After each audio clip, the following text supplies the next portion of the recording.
दर्शन ठाकर जी। धन्यवाद honourable speaker sir, मुझे first time बोलने का मौका मिला। तो मैं जो बसोली कॉन्स्टिट्यूंसी से आता हूँ उसका मैं थोड़ा सी इंट्रोडक्शन कराना चाहता हूँ कि जैसे हमने सुना होगा, हमारे सीएम साहब बार बार जिक्र करते हैं स्पीच में कि हमें अपने पैरों पे खड़ा होना पड़ेगा, हमें आत्मनिर्भर बनना पड़ेगा और अपने पैरों पे खड़े रहकर हमें जम्मू कश्मीर को विकसित करना पड़ेगा। तो उन्हीं की बात को आगे बढ़ाते हुए मैं बसोली की बात करता हूं कि बसोली जो कॉन्स्टिट्यूंसी है हमारे पूरे जम्मू कश्मीर में सबसे खूबसूरत कॉन्स्टिट्यूंसी है। लेकिन बदकिस्मती से बसोली से बड़े बड़े लीडर भी हुए हैं, लेकिन उनका भी ध्यान बसोली की तरफ नहीं गया और जो पीछे सरकारें रही हैं उनका भी ध्यान बसोली की तरफ नहीं गया। तो बसोली में जो टूरिज्म के लिहाज से भी जो पुरथू है, पूरे जम्मू कश्मीर का मिनी गोवा उसको कहते हैं, लेकिन डेवलपमेंट के नाम से वहां पे कुछ नहीं है। रणजीत सागर डैम जो बसोली पे बनी है, हमारे बसोली के संसाधनों पे और जम्मू कश्मीर के संसाधनों पे रणजीत सागर डैम बन के तैयार हुई है।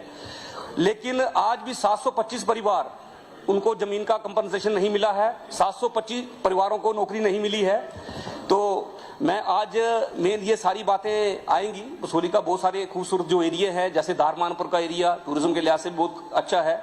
और बसोली जो लेक की बात आती है तो बसोली में दो लेकें हैं, एक हमारी रणजीत सागर लेक हो गई और दूसरी शापरकंडी की लेक अभी बन के तैयार हुई है। आज हमें जो पीडब्ल्यूडी, आरएंडबी और स्किल डेवलपमेंट पे जो ग्रांट्स पे बोलने का मुझे मौका दिया, तो मैं उसकी बात करूंगा कि जो बसोली की इंडस्ट्री है, जो हमारी बसोली पश्मीना के लिए पिछले साल उसको जीआई टैग भी मिला है और पूरे हिंदुस्तान में ही नहीं पूरी दुनिया में जो बसोली के पश्मीना है वो प्रसिद्ध है। लेकिन वहां के जो पश्मीना के जो हमारे लोग हैं उनको क्या क्या दिक्कतें आ रही हैं, उसके लिए भी सरकार का ध्यान उधर होना चाहिए। और सबसे ज्यादा मेन दिक्कत है रॉ मटेरियल की। रॉ मटेरियल का एक डिपो पश्मीना का बसोली में बनना चाहिए। मार्केटिंग के लिए वहां पे सरकार को कोई इसका इनिशिएटिव लेना चाहिए, जिससे नेशनल और इंटरनेशनल लेवल की पश्मीना की मार्केटिंग की जाए। और 500 चरखे जो हैं, जो चरखा सोसाइटी वहां बनी हुई है, 500 चरखे के हिसाब से आज भी पश्मीना वहां की बुनाई हो रही है। लेकिन 12% जो जीएसटी टैक्स है, क्योंकि ये हैंडलूम में आता है, तो इसको 12% जीएसटी टैक्स से हटाना चाहिए, इसको टैक्स फ्री करना चाहिए, जो लोगों की वहां की डिमांड है। और नमी की लिहाज से पूरे जम्मू कश्मीर में सबसे नमी की लिहाज से बरीक से बरीक पश्मीना जो है बसोली में उसकी कटाई होती है, तो इसके पश्मीना पे ध्यान देने की बड़ी जरूरत है वहां पे। और चित्रकला, जो बसोली की चित्रकला है, पिछले साल ही वहां पे जीआई टैग उसको मिला है और पूरे हिंदुस्तान में और पूरी दुनिया में बसोली की चित्रकला प्रसिद्ध है। उसके लिए भी सरकार को मार्केटिंग के लिए और जो लोकल हमारे कारीगर हैं उनके प्रोत्साहन के लिए कुछ न कुछ योजना बनानी चाहिए। एक बात मैं और करता हूं, जो हमारा मिनिस्टर साहब हमारे पीडब्ल्यूडी वाले हैं, 1985 में बसोली से महानपुर का रोड बनके तैयार हुआ था। जैसे 31 किलोमीटर का ये रोड है, तो पहले जो घोड़े और खच्चरें जिस हिसाब से जाते हैं उसी प्रकार से ये रोड बनाया गया है। आज 2025 चल रहा है, लोगों को बहुत तकलीफ आती है उस रोड पे। तो मेरा निवेदन है कि इसको बहुत जल्दी डबल लेन किया जाए। अगर इसको डबल लेन करेंगे तो 18 से 20 किलोमीटर बनेगा, जो वहां के लोगों की बहुत दिनों से डिमांड है ये वाली। उसके बाद मैं आपका ध्यान थोड़ा एक और इधर केंद्रित करना चाहता हूं। एक सर, जो ग्रिफ का रोड है, बसोली से बनी तक जो ग्रिफ का रोड बना है, पहले ये पीडब्ल्यूडी का रोड होता था, तो 30 मीटर की इसकी जो 30 फुट की जो चौड़ाई थी। लेकिन जो ग्रिफ ने इसको हैंड ओवर किया है तो 90 मीटर, जैसे 90 फुट चौड़ा किया है। तो उनकी जिन लोगों की जमीनें आई हैं उनका कंपनसेशन बाकी है। और पीएमजीएसवाई में जितने भी रोड हमारी बसोली कॉन्स्टिट्यूंसी में बने हैं उनका सबका कंपनसेशन बाकी है। उसके लिए भी थोड़ा ख्याल किया जाए, क्योंकि गरीब लोग हैं, उनका कंपनसेशन बाकी है। और एक महानपुर में जीडीसी कॉलेज महानपुर से लेके ट्रामा सेंटर हॉस्पिटल महानपुर को जो लुक का काम है वो बहुत जल्दी होना चाहिए, इसके लिए भी थोड़ा सा ध्यान दिया जाए। और एक सबसे बड़ी बात है कि मैं अभी बात कर रहा था बसोली की अनदेखी के लिए, तो बसोली में जो हमारा सब डिवीजन बसोली में महानपुर में जो बना हुआ है, महानपुर का सब डिवीजन 1978 में बना था। लेकिन पता नहीं किस कारण से पिछले दिनों उसको शिफ्ट करके दूसरी जगह शिफ्ट किया गया है। तो लोगों की डिमांड है वहां पे उसको दोबारा रिटेन किया जाए, और ये उस पे 35 पंचायतें जो है उसके ऊपर डिपेंड है। और एक बसोली में construction of conference come community centre एक होना चाहिए, क्योंकि अगर कोई भी बसोली में आता है तो किसी की कॉन्फ्रेंस करने के लिए या बैठने के लिए कोई जगह नहीं है।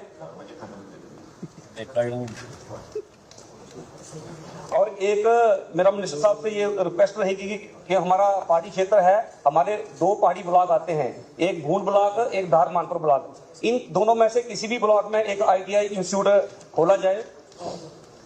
और जो बसोली है, एक बसोली बनी बिलावर एक बहुत बड़ा क्षेत्र पड़ता है, इसमें एक पॉलीटेक्निक कॉलेज दिया जाए जिससे हमारे गरीब युवाओं को वहां पे अपनी स्किल डेवलपमेंट के अपना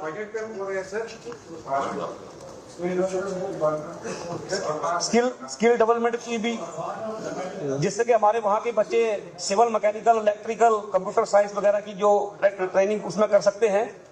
और एक और मैं थोड़ी सी बात आपके ध्यान में लाना चाहता हूँ कि हमारे मास्का में NHPC जो प्रोजेक्ट लगा है, NHPC प्रोजेक्ट जो मास्का में लगा है, और वो किस प्रकार से हमारे वहाँ जो लेबर है उनके साथ में भेदभाव कर रहे हैं, उसकी थोड़ी सी जानकारी आपके पास में रखता हूँ। जैसे उरी का प्रोजेक्ट है, एक ही जम्मू कश्मीर में NHPC के प्रोजेक्ट चल रहे हैं, एक उरी प्रोजेक्ट है, एक उरी 1 है, एक उरी 2 है, एक किशन गंगा है।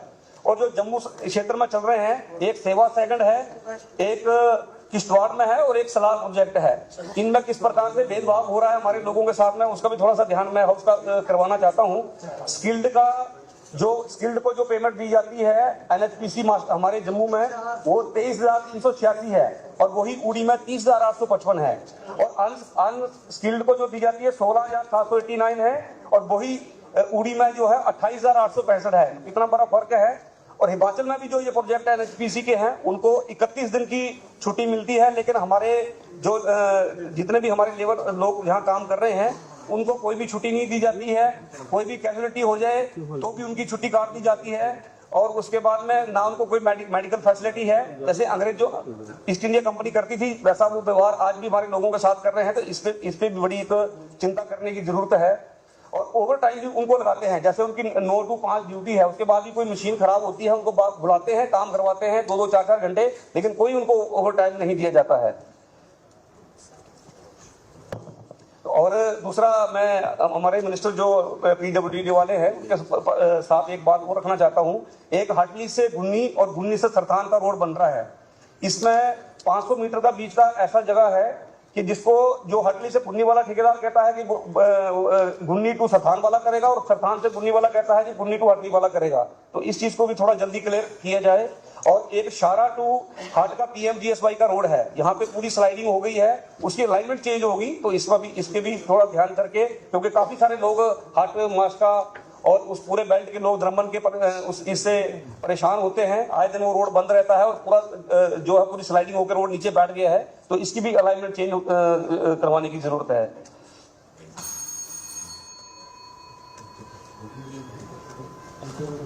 और थोड़ा सा बच रह गया, मैं कल भी नहीं बोल पाया था।